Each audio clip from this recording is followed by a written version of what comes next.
Wrestling has more than one royal family.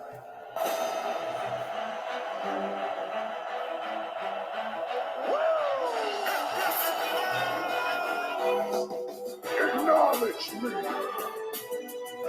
And we're in the What is up, guys? Welcome back to Wrestling Crossroads. As always, I am one half your dynamic duo, Twisted, alongside Brother Pyro. What up, what up, what up, what up? And we are talking Payback. It's a decent show. Decent. I mean, not a lot of matches, which, not overwhelming, which was really nice. But, pretty decent show. Do you want to get us started on this? I was going to match? let you do it. Okay. So starting us off, I was a little surprised that they opened up with this match. We have Trish versus Becky steel cage match. I mean, what other match would you have opened up with? Probably the U.S. Championship match. What other match would you have opened up with? Again, U.S. Championship. Yeah. Given the way this feud has been, I'd much rather have seen the U.S. title match. I'd rather have gotten this one out of the way. I'm not gonna lie. No disrespect to either woman involved in this match. It's just because it dragged on so long. This match could have had this feud needed to die out forever ago. Mm-hmm. And again, just putting it on the beginning of the card and getting it done and over with was definitely a smart booking decision. Yeah, I mean, I can agree there, but at the same time, it shocked me a little just because we got started with this one. So, this match did take a while for us to really get into. Mm-hmm. There were a lot of slow points. Neither woman, aside from Trish twice and Becky once, really tried to utilize the door. It was more going over the cage. They definitely used the cage. Yeah, I'm saying, is it like in a way to escape or win the match? It was more climbing the cage to get out rather than utilizing the door, which you don't usually see in women's matches. More or less, they try to go out the door. But this match in particular, obviously it was a little different in means of trying to win. Obviously we did see the involvement of a Miss Zoey Stark. To the surprise of nobody. Who slammed Becky's face with the door when she attempted her first time to go for the door. And then she actually entered into the ring herself. Yeah, how did that one play out for her? Not very well. She got a manhandle slam, and then Trish, after avoiding a majority of manhandle slams, I will say, very well done by her, ended up getting an avalanche manhandle slam from the top rope, thus giving Becky the win of this match and hopefully ending this feud. See, this definitely ended this feud, but given the aftermath of that match, let's talk about that. Let's talk about the fact that there might be a possible start to a new feud. So, Trish, what happened to you retiring 2 years ago in Canada against, Charlotte? Right. So, post-match, we see Zoey Stark and Trish kind of have a moment where Stark is pretty much saying, like, hey, look, you did your best. Like, I'm sorry that we didn't win this one, but we'll fix it. And tries to get her out. Trish then kind of, accuses Zoey of, hey, this is your fault. Slaps her across the face. Didn't even hit her. Ending the alliance, Zoey hits her with the Z3. That was fun. That was absolutely beautiful. And then took off the thank you Trish shirt, threw it at her, and proceeded to walk out of the steel cage. So we'll see what happens there. All right. And your grade for this one? B-. Ooh, starting off just a tad low, but not super low. That was me being generous. I can tell. So since you are taking us into the next match, did you want me to culminate what happened in between? Nah, I got it. Okay. So out comes host of Payback, a Mr. John Cena. And he's talking about how he'd been all these things for a company the challenger, the champion, the prototype, a doctor, this, that. He's done all but host. And now he's a host. And now he's happy. And then he talks about wanting to do something else. Just to check it off his, or just to continue adding to his impressive things I can do because I am John Cena. And he declares himself special guest referee for a match that he says he had his eye on. He's had his eye on since it's been announced. Even though he's been a special guest referee. Yeah. Michael Cole definitely on commentary mentioned that as he's roughing the match that he's roughing. Okay. And so one of the participants comes out and was like, no, you don't get to just be host and just decide you want to be referee in my match. Mm-hmm. And they're going back and forth, and Cena at one point asks this competitor his advice because he's hosted before. He's been a host to, this last year's WrestleMania, to Miz TV. If you haven't gathered where I'm going, we're leading up to the LA Knight Miz match. So, Miz is giving him advice. He's just like, you gotta, be involved. You gotta dress better. You gotta, do X, Y, Z. Cena takes so me being involved more, I can be special guest referee to your match. No. Yeah. No. Yeah. No. Yeah. Here comes LA Knight's music. No. Beforehand, he said, you don't even have a ref shirt. Oh, yeah.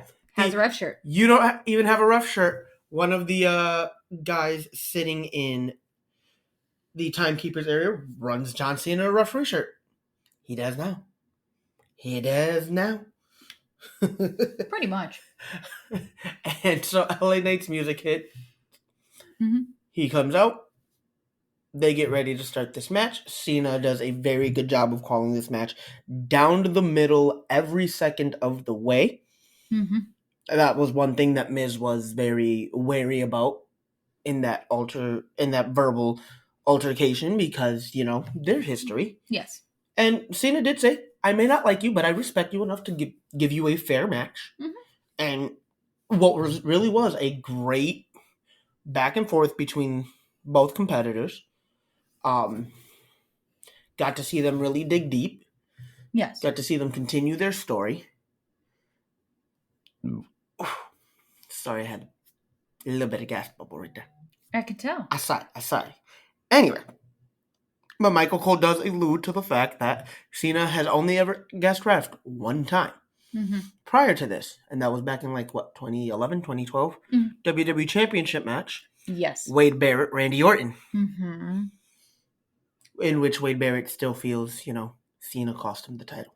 His only shot at the title, by the way. But anyway. So, match is going. Neither guy really has the advantage on the other for very long, which is something I like to see personally. Mm-hmm. There is a moment where the 2 count happens. Miz gets upset.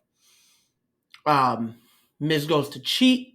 Cena, not by holding the rope, Cena knocks his arms off the ropes and is like, no, you don't get to cheat. I caught you trying to use the rope. Miz is trying to fight him on it. He's like, no, if you're going to win, you got to earn your win. It's got to be a clean win. I'm not going to let you, cheat your way and take the easy road on this one. They get into it a bit. LA Knight takes advantage only to get a 2 count. Yes. And then after a little bit back and forth, Miz is almost shot into Cena. LA Knight then almost gets shot into Cena. Cena's about ready to hit either one of them because he's John Cena and you don't touch the ref, especially when that ref is John Cena. Especially when that ref is who he is. So, again, picking up another Miz taking his eyes off the prize. Yes. LA Knight's able to capitalize on the moment, hit him with his rendition of the People's Elbow. Yes. Hit a blunt force trauma, pick up the 3 count. Post-match, Cena and LA kind of get into it a little bit. They have a little bit of a talk. I wouldn't say they necessarily got into it. A little bit of spat. Because, Cena's trying to give him respect and whatnot, and LA is just like, yo, you almost cost me my match. I don't like that. Like, what's your problem? He's like, dude, you still got you got the win fair and square. You actually earned it. You have my, they shake hands as a show of respect, but you can definitely tell LA Knight is not happy with Cena. So I'm kind of curious to see where that one's going to go. I agree. As the weeks roll on, it'll be fun. You're great for this I was match. going to say, especially because we have Cena for the next, 2 months. Yeah. I'm excited to see if they actually pull the trigger on this type of match. Do it, because I think LA Knight could really benefit from the rub. I mean, Corey Graves and Michael Cole both said it. This was a must-win for LA Knight, and thankfully he got the job done. Just to establish him more as a WWE character and guy. And I think if his next feud really ends up being Cena for these next couple months, I think it will be a great thing to give him. Because you know what? Win or lose, LA Knight will be able to use this to get over. And Cena will do everything in his power, if he has the respect for you, to get you as over as possible. Yes. Theory, maybe you should have listened to him, by the way. And yes, I'm going to take that shot because I don't care. If Theory would have listened, yep, he wouldn't be where he's at. No, not currently. Because not a lot of people care about him. No. Cena said it. Win or lose, you lose. Yep. But my grade on that match was a B. Alrighty. So jumping into our next match, we have the U.S. title on the line. Rey Mysterio defends against former champion Austin Theory. Let's talk about how we got to this point. So getting to this point, Santos Escobar was scheduled to have a match against Austin Theory for the U.S. Championship after winning, what was it? I can't remember what it was. I can't remember if it was a match or if it was a battle royal. It was a match because they had the 2 fatal 4-ways in which Santos and Rey both won their respective. Oh yes, yeah. And then they were supposed to have a match. It was almost tournament style, where they would go 1-on-1. Winner of the match got the title shot. But Rey ended up 2 weeks later on that SmackDown, and Rey ended up getting injured from their match. Yes. Okay. I'm sorry, it was so far back. Honestly, it's been about a month and a half since all of this has happened, so I don't blame you for kind of needing forgetting the refresher. Yeah.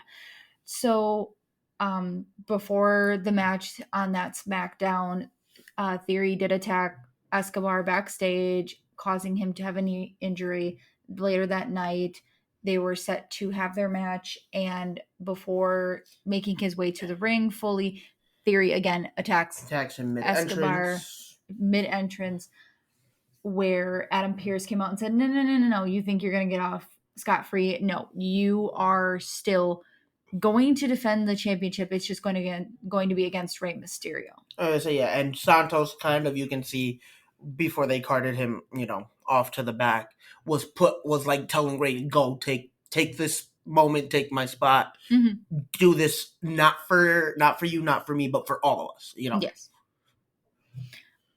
So after that, they had the match between Mysterio and Theory, and Mysterio obviously picking up the win as why he's walking into this champion.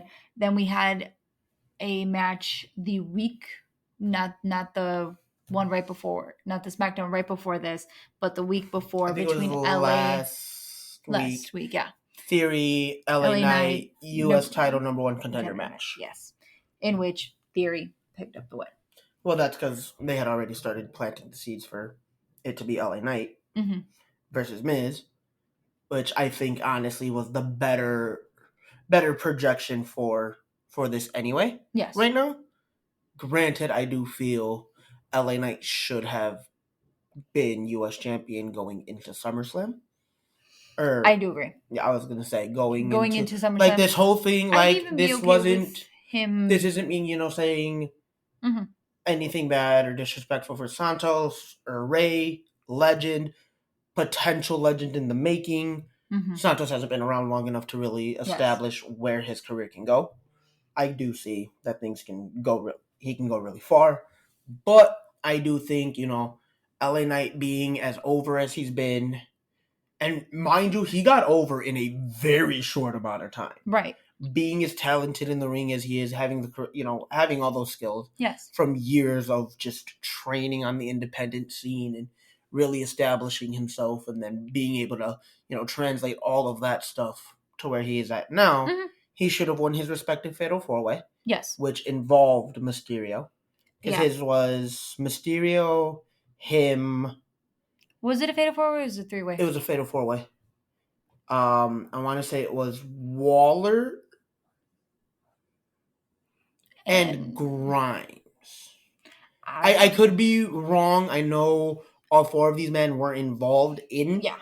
And I know Mysterio and LA Knight had the same match. Yeah, we're in the same Fatal 4-Way. Okay. But I think LA Knight should have went on to win that one. I feel like he then should have gone on to face Escobar and beat Escobar to then dethrone Theory, which, again, that U.S. title match also should have happened at SummerSlam. Agreed. Not the week after. I totally agree. Because I personally think LWO should focus on tag team glory right now anyway. Yes. Like, I think that should have been their focus once they established them as the faction. I agree. They should focus on tag team gold for a bit before any of them try to become single stars. Yeah. I just think that would have been the smarter option. The smarter option to maybe really, they can turn back around. Yes, and but that way the crowd can also, invest in them as a group. Yes. Because, not just the individual stars. They really they really said, hey, you guys are going to be a group, but we're going to focus on Ray, Santos, and Zelina. These are the three we're going to focus on. When was the last time we really saw Joaquin Wilde or Cruz del Toro really do anything? I mean, yes, this past Friday they had a match against Zayn and Owens, but this is the only first time they in haven't a while. really done much with that as a group, and I think it's unfair to them and unfair to the crowd because, again, we don't get to see. Yeah, I agree. What should be a unified front. So going into this match, I gotta say, it wasn't very entertaining for a Mysterio match. Do you agree with me? It wasn't very entertaining.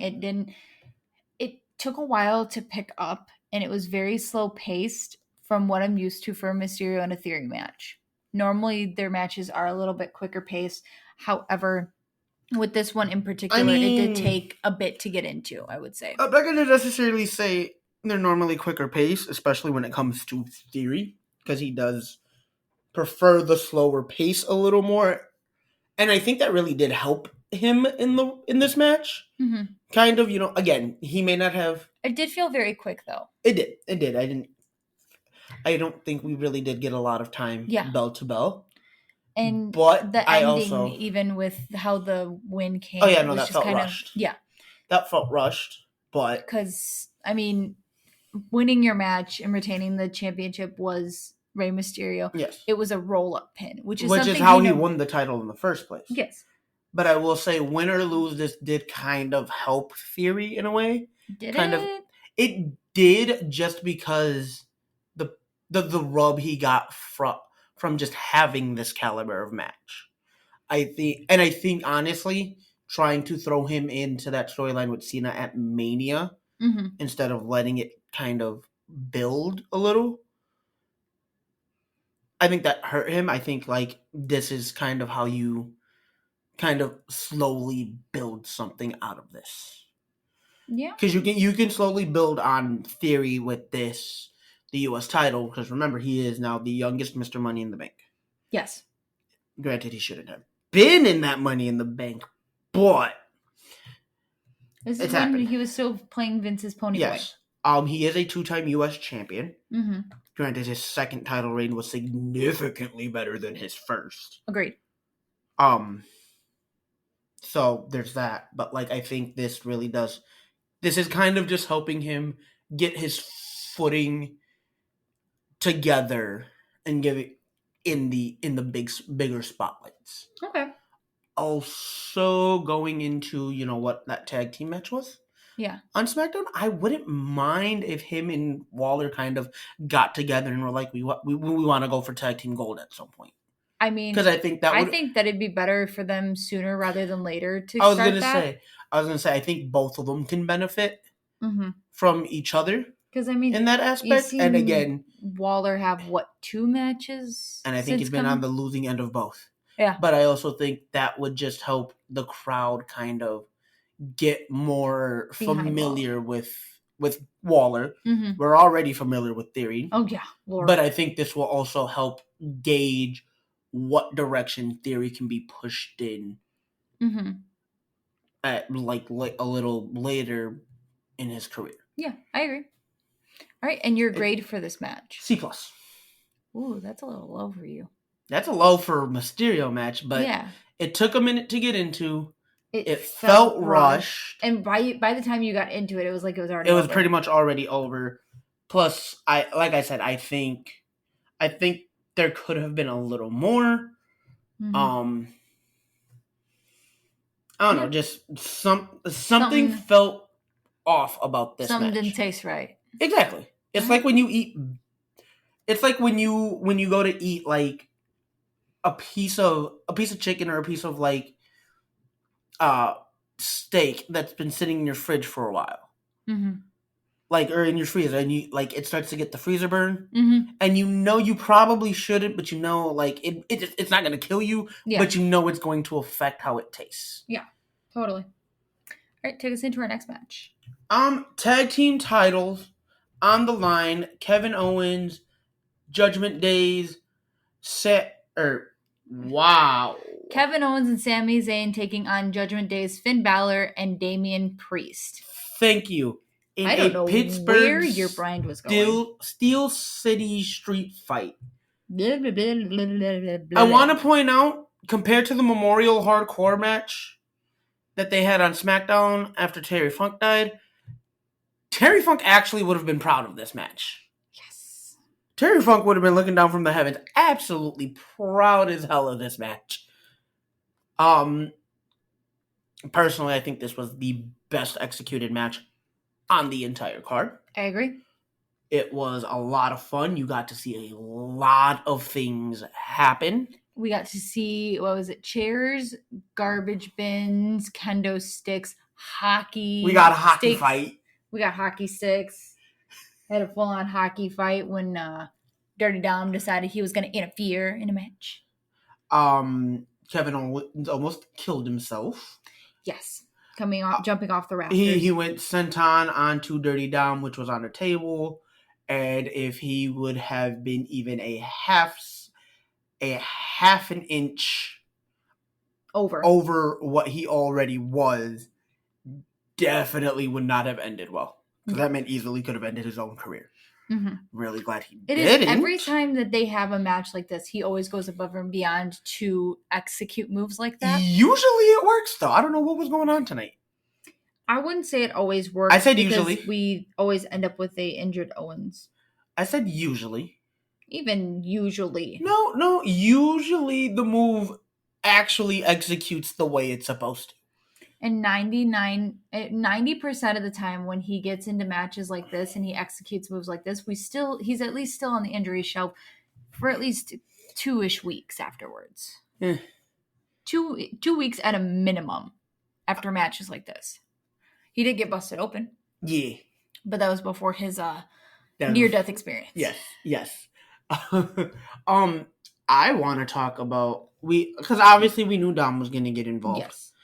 And like I said, there was a lot to unwrap here because Dom got involved. Rhea got involved to the surprise of nobody. The way she got involved, though, was nice.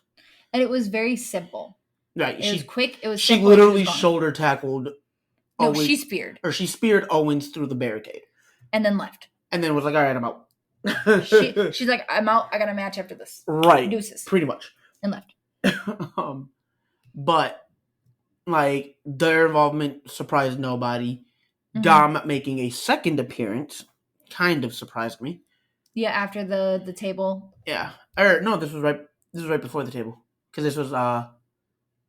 this is when he got beat with the hockey sticks on the stage. Oh, yes. Yes. Okay. And then, they're going, he got involved again, and that's when the table spot happened. Table spot, and then he got involved yet again and turned into the MVP for this match. Oh, he definitely became MVP for the Judgment Day. Mm-hmm. But let's talk about the involvement of JD. My JD McDonough. Yeah. Zayn hits the haluva kick Mm-hmm. on, I want to say it was Balor. No. It was Priest. Okay. Gets the pin, refs counting 1, 2, and then he gets McDonough pulls Zayn from under the ropes. Mm-hmm. And throws him into the ring post. JD, where his alignment is. Obviously. I don't know if this was more just to help Finn or to help the group as a whole. I think it was. Hopefully we get the answers to that question on Monday for Raw. I think it was to kind of say to Priest, like, look, I'm not the bad guy here. You kind of needed me in that moment, and I'm here for Finn. Yeah, I think that's more or less what it was. That's what I said. I'm curious to see how that part gets explained on Monday. If it gets explained. Yes. But I do love that became a thing. Because that's been a big story. Kevin Owens pop-up powerbombed him onto the announce table. But JD's involvement with Judgment Day has been a story all in itself. Mm-hmm. So to see it kind of play out in to this secondary storyline, great. Dirty Dom comes in. Zayn again with the cover, this time on Balor. Yes. Hits him with the briefcase. Yes. The Money in the Bank briefcase. And then Balor's able to just kind of roll himself into the pin. 1, 2, 3. New tag team champions. Finn Balor and Damian Priest. Out comes Rhea to help her guys celebrate. JD's still kind of off in the corner, nursing the fact that he just got put through, or that he just got put onto a table that didn't implode. Yes. And that had to hurt. Especially because where his back landed was on the monitors and everything. Oh, yeah. Yeah, definitely. So, congratulations, Finn, for being the 18th ever Grand Slam champion. Yes. I didn't think he was, and then because I had to fact check myself. Yes. On when he held the U.S. title. Because I forgot about that U.S. title run. Very small reign. Yes. Yeah.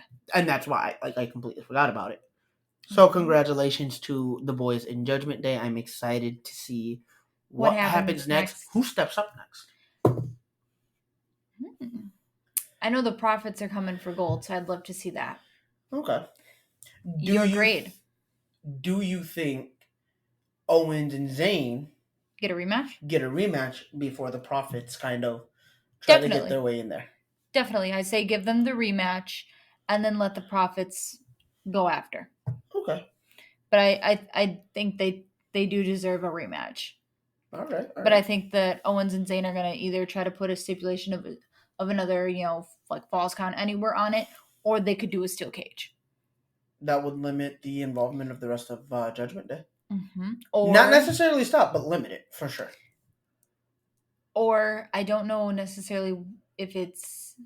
I believe we hit Hell in a Cell this year, didn't we? Or no, not yet. I was gonna say because I can't remember when Hell in a Cell is. I think so. But I could say we. But they change up when Hell in a Cell is almost every year. I say we do. We wait off till Hell in a Cell. I don't know if we're gonna get one this year. Or we do a Hell in a Cell at the next pay-per-view for it. That'd be okay with that at Fastlane? Yeah. Nice. All right. I think that'd be nice. Yep. Your grade. B+. That's the highest one I think so far. That is the highest grade that you are going to get for the entire show. Oh, Lord. Okay. That is the highest grade you are getting the entire show. Like I said, this was the best executed match when you run down that card. Okay. All right, jumping into our next match, Rhea Ripley puts her Women's World Championship on the line against Raquel Rodriguez. I will say I love the fact that they literally gave us both Judgment Day matches, Back one to right back. after the other. But didn't I also call that Rhea would co-main event? Yeah. Yes, I did. Yes, I did. I'm glad that I called that because my calling skills have kind of been on and off the rails lately. So gotta give myself that one. I gotta say with this match, it just like Theory Mysterio, it took a bit to get into. This was very slow. And I've known either women to, yes, be slow, but also have those fast-paced moments, and that didn't happen here. It was more of a test of strength. I was going to say, with how big and strong both these women are, by the way, can we just appreciate Rhea's homage attire to China?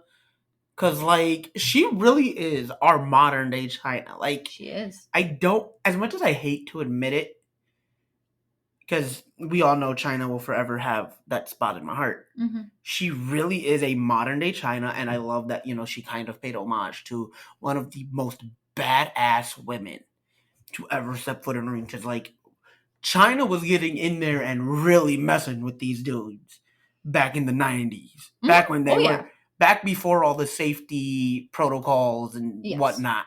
Like, she was getting in there. She didn't care. No. She was a scrapper. I love it. But yes, I will agree with you that the match was slow. But I think... It was another one that took a while to get into. Yes, but I think these two being heavyweight-styled women, being, known for those, like, for being real big powerhouses. Yes. In the respective division. Mm-hmm.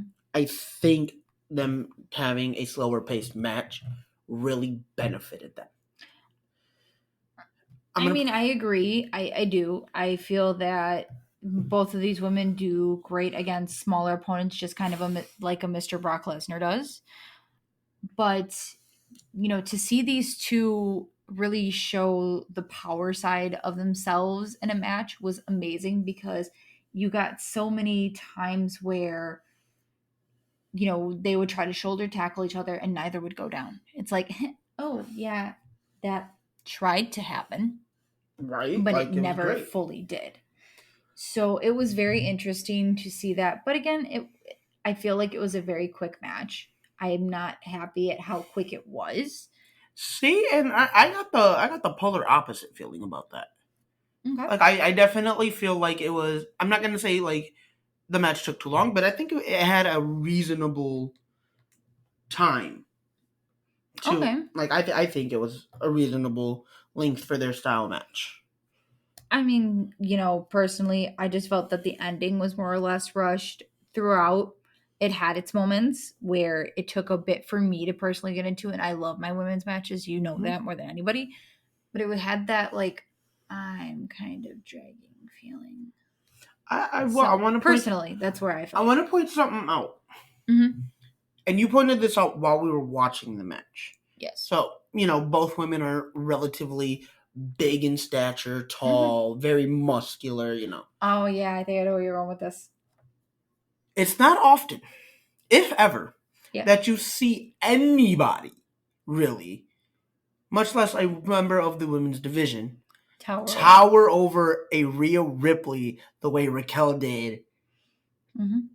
Well, that is because Rhea Ripley is 5'7", and Raquel is 6 foot. She got lifts in her shoes, don't she?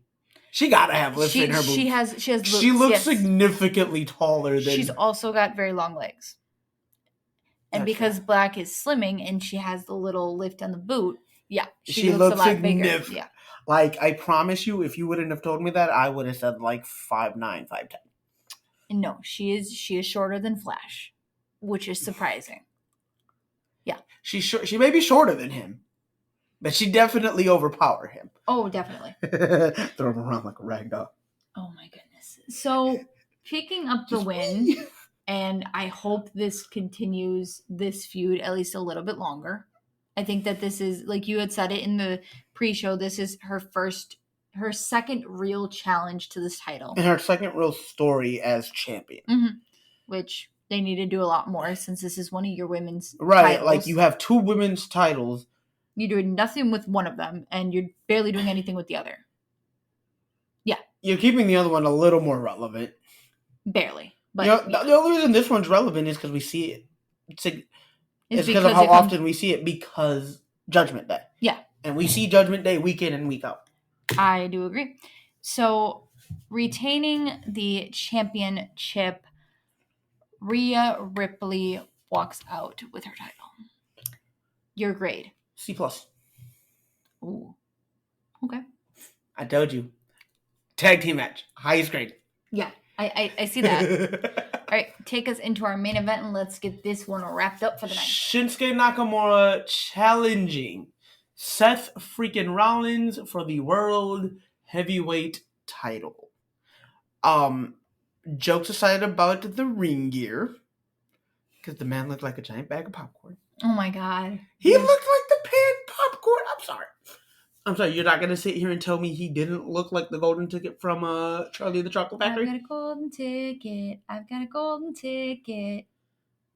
Not sorry. Out here with the hood up looking like he's hunting aliens. Oh my lord. Okay, continue. I'm sorry. But anyway, great match. I want to see this one continue, because this one really did get pretty personal as well. Sorry. Oh my goodness. Sorry. Lord. You know what? My acid reflex is acting up right now. Leave me alone. I could tell. Shut up. But no, I love everything they did with this match, really. They gave us a great back and forth, because both of these men know how to put on a match. Real quick mention of the fact that the Great Muta, WWE Hall of Famer, yes, was in the crowd for this match. This was a mentor to Shinsuke. Earlier this year, Shinsuke got to be part of his road to retirement. Yes. In Japan. Great match if you haven't watched it, by the way. But Rollins, them playing into the story of the injured back was a really nice touch to all of this. Mm-hmm. Just because you got to see Rollins making it known that the back injury exists, playing into it. Nakamura really targeting moves, using moves that really affected the lower back. Yes, was absolutely great storytelling, and this is why I think this was a great match and why this was a perfect opponent for him, really. I will say, though, something that I noticed during this is Shinsuke had more pin attempts than Rollins did. Yeah. Yeah, it doesn't matter how many times you have the attempt. It's the attempt that gets you the win that counts. Yes. I mean, I agree, but I just thought I'd point that out there. Yeah, no. Like I said, you got to hear a lot of Rollins just, yelling at Shinsuke for kind of making this personal. Yeah, he said, "You don't have to tell me that my wife worries. I know she worries." Yeah, that was one that really stood out. Oh yeah, that one really did. Overall, I want to see this happen again. I would love to, yes. I would love to see him run it back. I would also, again, really like if Seth dropped the title and took some time to recover. Because, again, I'd like to see him have a longer career. Yes. Versus a short one.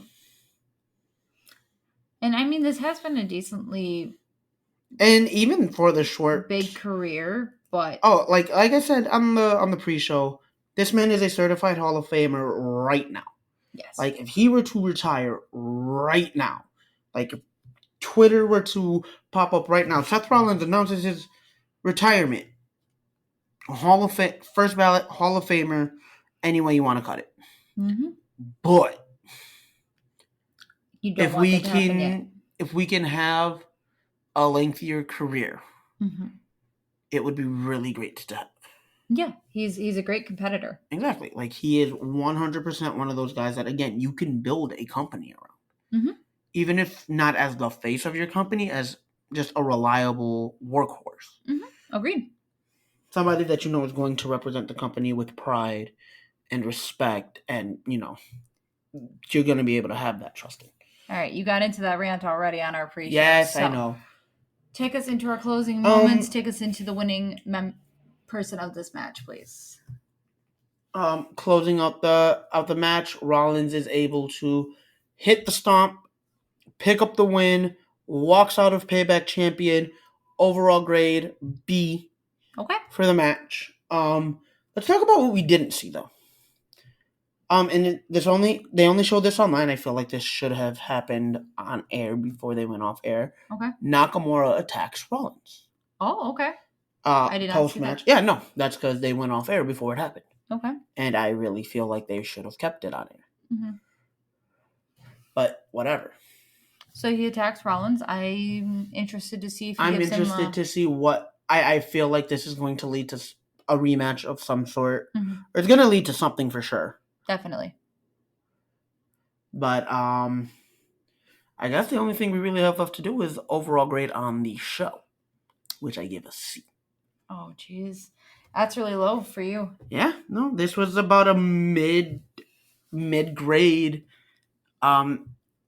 executed pay-per-view. Yeah. Like the matches on paper, you figure these are going to be bangers. It's great, especially like the style of matches that some of them were, or like just the names involved. Like, oh, this is going to be a really great match. This is, this card. The execution for a lot of it was not the greatest. Not where it could have been.